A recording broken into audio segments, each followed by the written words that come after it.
में यूसीसी करेगा किस तरह से आगाज सियासत का, इसी पर करते हैं आपकी बात।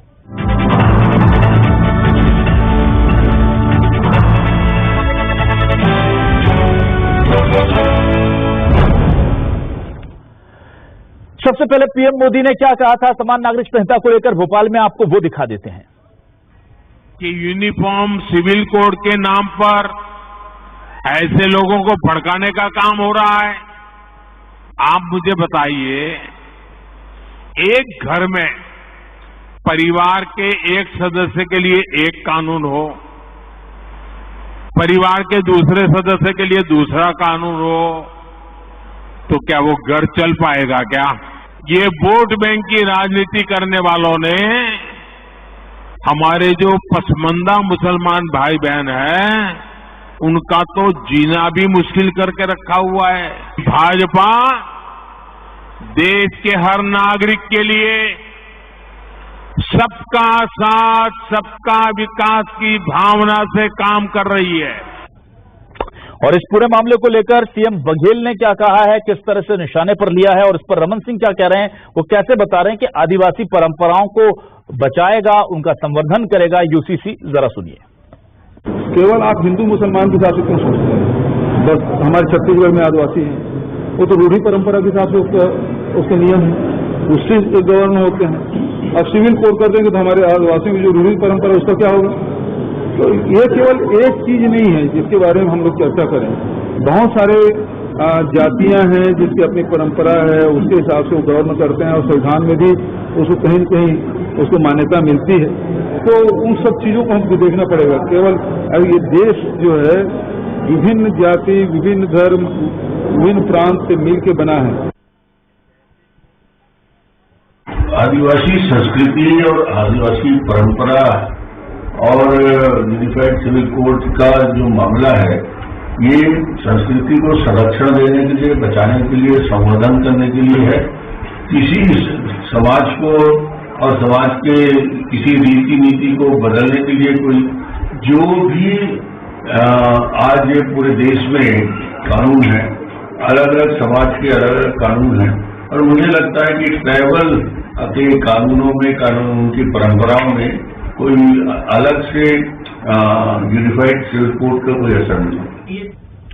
और आप सुनते हैं कि सर्व आदिवासी समाज से प्रदेश सचिव विनोद नागवंशी क्या कहते हैं, और आदिवासी समाज का क्या नजरिया है इसे लेकर।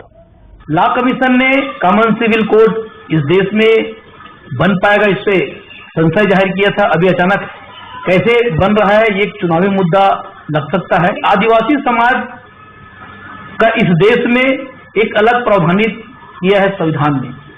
आज भी आदिवासी समाज का कस्टमरी लॉ पे चलता है, और उनकी रूढ़िजन्य परंपराओं को भी विधिक मान्य ताकत संविधान ने दिया है।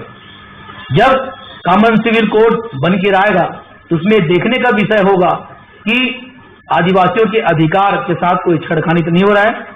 अगर ऐसा कुछ होता है तो अपना सर्व समाज अपना मत मजबूती से रखने के लिए बाध्य रहेगा। और आइए देखते हैं हमारे आज के सवाल क्या है। हमारे सवाल आपको दिखाते हैं और फिर डिबेट को आगे बढ़ाएंगे। हमारे सवाल, क्या छत्तीसगढ़ को चाहिए समान नागरिक संहिता? मुस्लिम के अलावा आदिवासी परंपरा का क्या होगा? क्योंकि ये मामला सिर्फ एक धर्म से जुड़ा नहीं है, परंपराओं से भी जुड़ा हुआ है। क्या आदिवासी परंपराओं में कुछ बदलाव होगा? नहीं होगा तो क्या फिर मुस्लिम समाज को नहीं लगेगा कि सिर्फ हमारे साथ हुआ? कांग्रेस बोली महंगाई बेरोजगारी से परहेज, बीजेपी का सिर्फ हिंदू मुस्लिम करने में है इंटरेस्ट।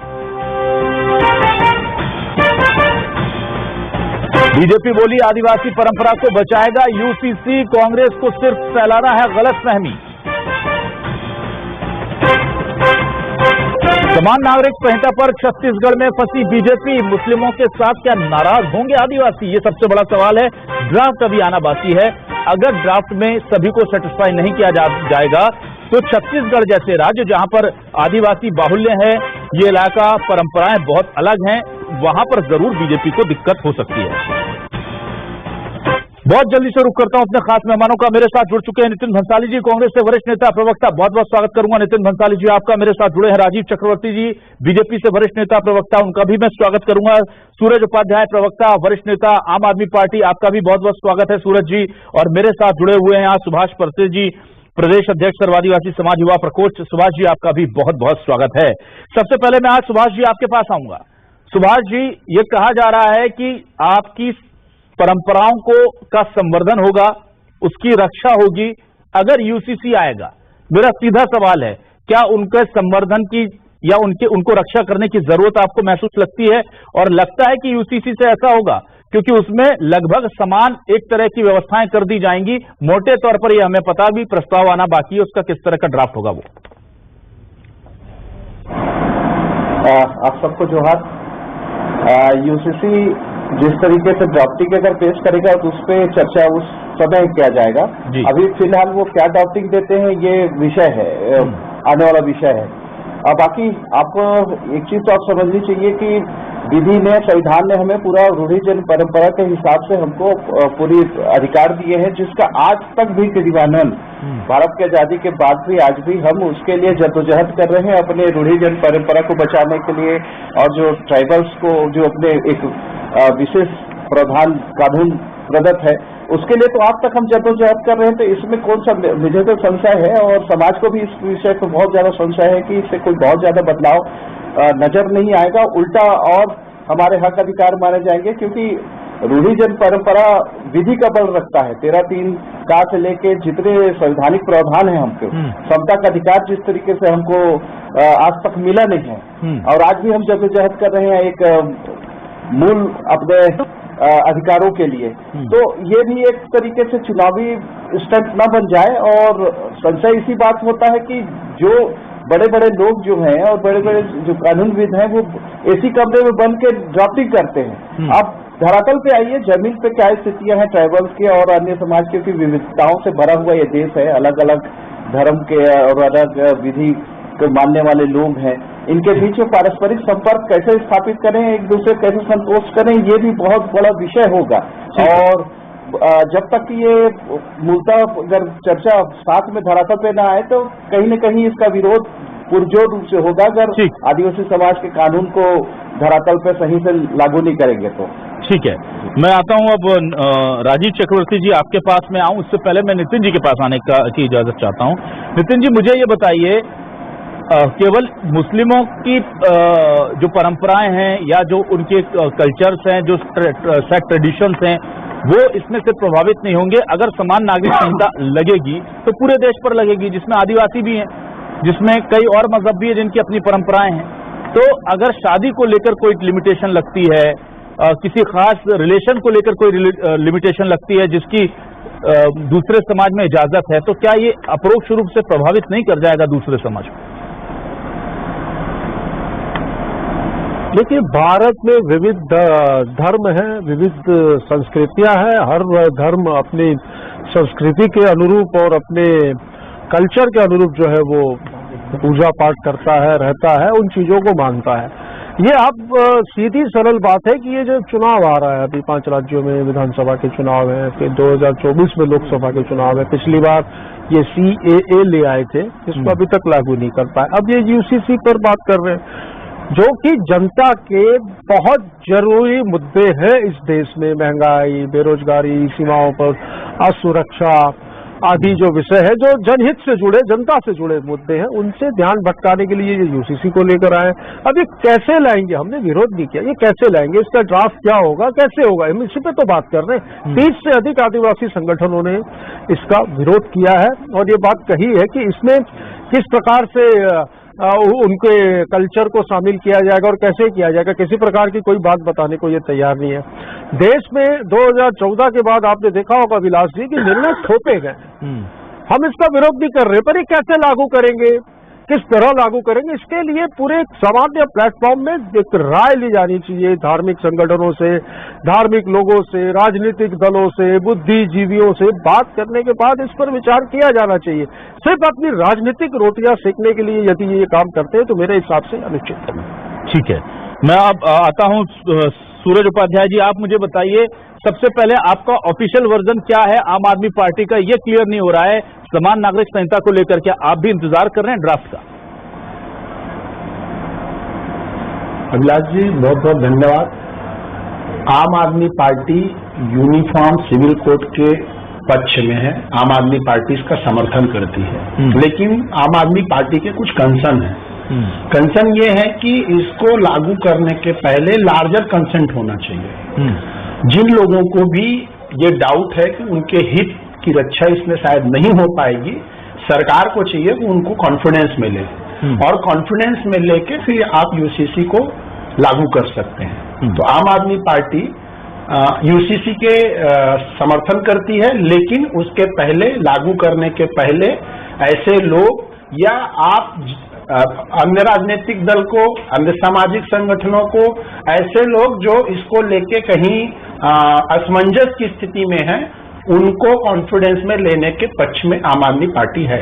ठीक है, मैं अब आता हूं राजीव जी आपके पास। मुझे ये बताइए राजीव जी, ये जो पूरा ड्राफ्ट तैयार होगा ये किस तरह से होगा, कब होगा, और ये चुनाव से ठीक पहले क्या ऐसे लाकर के एक मास्टर स्ट्रोक की तरह खेला जाएगा, या छत्तीसगढ़ के इलेक्शन से पहले लाकर के छत्तीसगढ़ के इलेक्शन में भी इसका कुछ होना है? ये माना जा रहा है कि लोकसभा इलेक्शन के लिए है ये अभी से, इसलिए इसको भेज दिया गया ताकि थोड़ा माहौल बन जाए।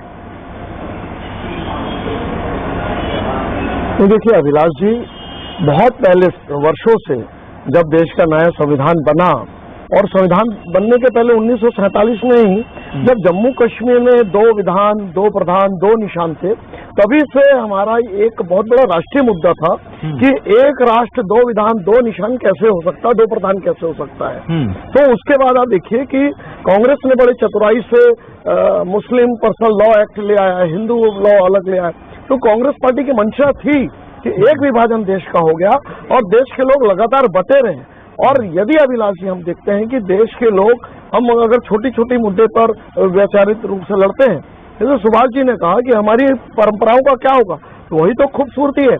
ये देश तो मूल रूप से जो आदिवासी बंधु थे उनका था, मुगल आए, उनका आतताई आए, तो एक बहुत बड़ी लड़ाई, ये बहुत बड़ा बहस का मुद्दा है। तो अंतोगत तो ये तय हुआ कि हम सब भारत के लोग एक हैं, हमारा एक निशान है, राष्ट्रीय तिरंगा झंडा है, हमारा निशान है जो सारनाथ का खंबा है, तो वही हमारा एक कानून होगा। उस कानून के अंतर्गत सबका संरक्षण होगा। अगर हम धारा 370 हटा सकते कश्मीर में, और कितना विरोध हुआ था, कांग्रेस के लोग कितना चिंतित थे, लेकिन आप देखिए अभिलाष जी, आज कश्मीर में पर्यटन बन रहा है, वहाँ जो पूरे संयुक्त देशों की जो कॉन्फ्रेंस है, GS20 की वहाँ बैठक हो रही है। आप अगर देखेंगे 3 तलाक को लेकर जो आज मुस्लिम महिलाएं उसका स्वीकार कर रही हैं कि आज जो उनके ऊपर हिंसा होती थी, घरेलू हिंसा होती थी, उन्हें हटा दिया जाता था, उन्होंने स्वागत किया।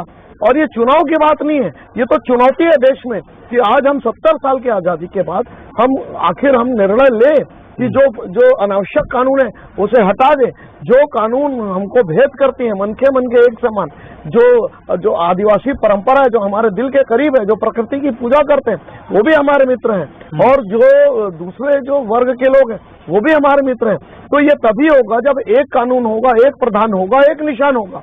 तो हम वैसे नहीं होगा कि हम बार बार लोगों को भड़काएं कि भैया आप अल्पसंख्यक हो, तो ये इस प्रकार में बोलने दीजिए। मैं भी ये कहता हूँ, 3 तलाक पे इन्होंने बात की, देश के लोग चाहते हैं 3 तलाक के बाद एक विधान, एक प्रधान हो। तो कांग्रेस ने देश का विभाजन करवाया, जिन्ना के साथ जिन्ना के साथ बैठकर बोल दिया हाँ मुस्लिमों के लिए पाकिस्तान होगा। तो अरे बिरयानी खाने की बात नहीं कर रहा हूँ, पाकिस्तान के निर्माण पे नेहरू जी और बहुत एक साथ बैठ के देश का विभाजन कर दिया। ठीक है, विभाजन हो गया, हम आगे की बात कर रहे हैं कि क्या होगा देश में। इसीलिए ये आज जरूरी है, मेरी पंडितों की हत्या आज जरूरी है कि यूनिफाइड कॉमन सिविल कोड हो। ठीक है, बिल्कुल लाभ हुआ। ठीक है, क्या मालूम है,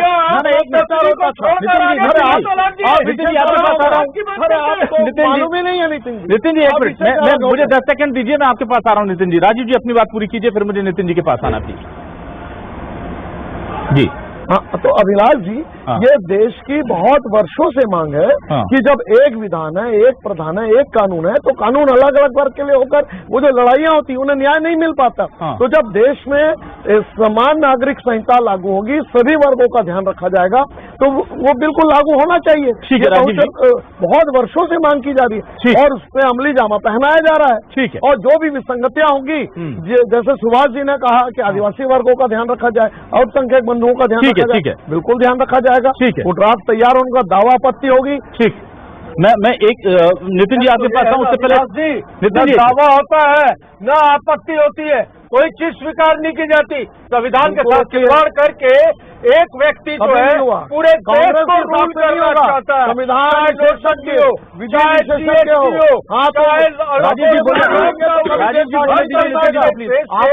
नागरिकों के ऊपर जो है थोपे गए हैं, निर्णय थोपे गए। निर्णय थोपना नहीं चाहिए। हमारी एक मांग है, आप इसे कैसे लागू करेंगे, इसका क्या प्रारूप होगा, इस बारे में पूरी जानकारी होनी चाहिए। इस पे सारे धर्म के लोगों से, देश की जनता से, बुद्धिजीवियों से, विपक्षी दलों से चर्चा होनी चाहिए।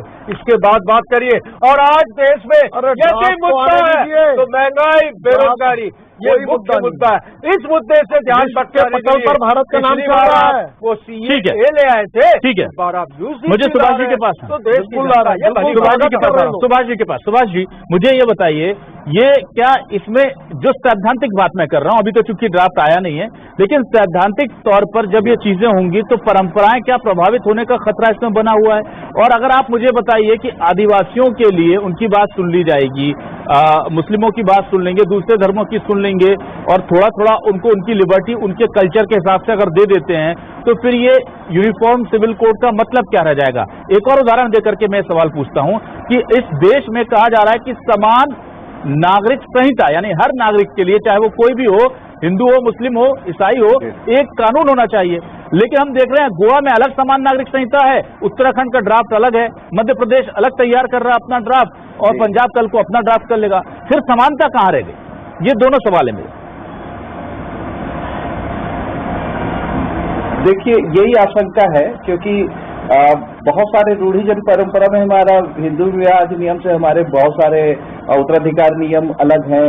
रूढ़िजन परंपरा में 5वीं और 6वीं अनुसूचित क्षेत्रों में हमारी जो खूबसूरती है वो बहुत प्राचीन समय से है। ये मौलिक अधिकार भी है ट्राइबलों का, यही उनकी संस्कृति संस्कार बना हुआ है कि इतने सारे आदिवासी 700 से ऊपर की जातियां हैं जिनमें अपनी अपनी विविधताएं, अपने अपने रीति रिवाज है, और संविधान उसका संरक्षण करता है। आशंका इसी बात का है कि डॉक्ट्रिन पे अगर अच्छे से विचार किया जाए और सबसे सलाह लिया जाए और सभी समाजों को संतुष्ट किया जाए, सर्वसम्मति से एक बैठक आयोजित करके इस चर्चे को आगे बढ़ाया जाए, तभी स्वागत योग्य रहेगा। नहीं तो क्या है, वैचारिक रूप से एक दूसरे पर आरोप प्रत्यारोप लगाने से क्या है, आपस में उलझेंगे और देश के लिए सही संदेश नहीं जाएगा। क्योंकि आप जो बोल रहे हैं, जैसे उत्तराखंड ने अपना अलग डॉक्ट्रिन तैयार किया, गोवा ने अलग तैयार किया, मध्य प्रदेश अलग तैयार कर रहा है, तो ये देश के लिए सही नहीं है। ठीक है, आए अगर नियम आए तो सबको संतुष्ट करके, और क्योंकि सबके विचारों का और सबके मतत्व का ध्यान रखा जाए, इस पे अगर आगे बढ़ते हैं तो उससे आगे बढ़ सकते हैं और बात कर सकते हैं। नहीं तो इसमें विवाद ही पैदा होगा और देश में अराजकता की स्थिति निर्मित होगी। सूरज जी, एक मेरा महत्वपूर्ण सवाल है। पिछला जो लोकसभा इलेक्शन था तब हम एक बड़ा वर्ड सुनते थे इसी तरह का, सीएए को लेकर के लग रहा था उस वक्त बहुत कुछ होगा, बहुत बातें हुई, चुनाव उसके इर्द गिर्द रहा, उसको लेकर के बहुत सारी बातें हुई, लेकिन वो नहीं आ पाया। यूसीसी को लेकर भी कहा जा रहा है कि ये टेक्निकली बहुत ज्यादा मुश्किल है भारत जैसे विविधताओं के देश में। जैसे कि अभी जिक्र किया सुभाष जी ने, वो कह रहे हैं कि हिंदू विवाह अधिनियम से बहुत अलग हमारे मामले हैं। वो कह रहे हैं उत्तराधिकार कानून हमारे लिए बिल्कुल अलग तरीके से वर्कआउट करता है। वो कह रहे हैं कि आदिवासी इलाकों में मुझे लगता है कि पेशा कानून है जो उनको कई चीजों में जो वरीयता देता है। अगर सबके लिए समान कानून होगा तो फिर सामान्य वर्ग के लोग कहेंगे कि उनके इलाके में अगर कुछ करना है तो उनसे इजाजत ले रहे, तो हमारे इलाके में क्यों नहीं ले रहे? ये तो फिर यूसीसी का उल्लंघन हो गया। तो इस तरह की तमाम तकनीकी दिक्कतें रहेंगी इसमें।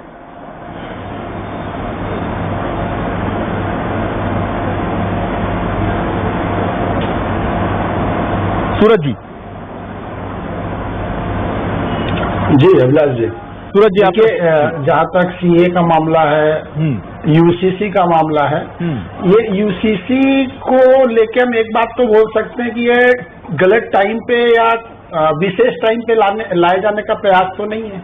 क्योंकि जब जब चुनाव आता है, बीजेपी कोई ना कोई मुद्दा लेके जरूर निकलती है। मौलिक मुद्दों को छोड़ के अन्य मुद्दों की तरफ लेके जाने का, अगर आदिवासियों को लेके, अन्य वर्गों को लेके अगर इतना ही संजीदगी है, तो आजादी के 75 साल बाद छत्तीसगढ़ का आदिवासी मूलभूत सुविधाओं से वंचित है।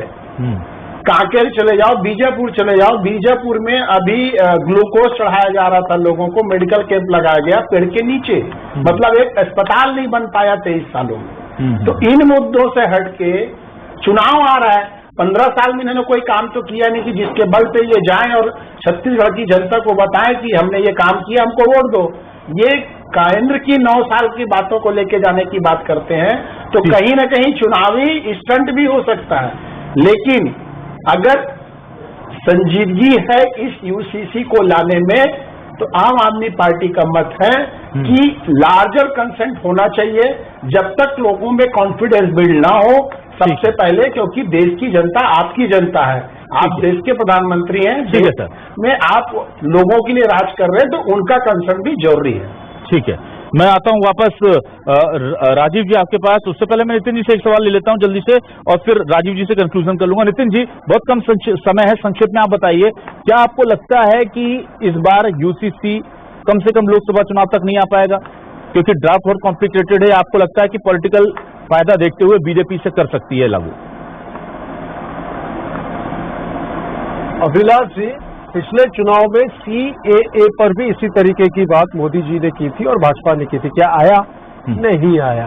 ये सिर्फ चुनावी मुद्दा बनाया, चुनावी रोटियां सेकी, राजनीतिक रोटियां सेकी अपनी। अभी भी ये इसी प्रकार करेंगे, क्योंकि इनके पास ये ड्राफ्ट किस तरीके से लाएंगे, क्या होगा उसमें, न तो इन्होंने किसी से चर्चा की है, न किसी से बात की है। ड्राफ्ट में क्या होगा ये अंधेरे में रखा गया है। बिल्कुल 30 से अधिक आदिवासी संगठनों ने इसका विरोध किया है, और हमें चिंता है संस्कृति की, इस देश के धर्म की, क्योंकि भारत में विविध धर्म और विविध संस्कृति के लोग हैं।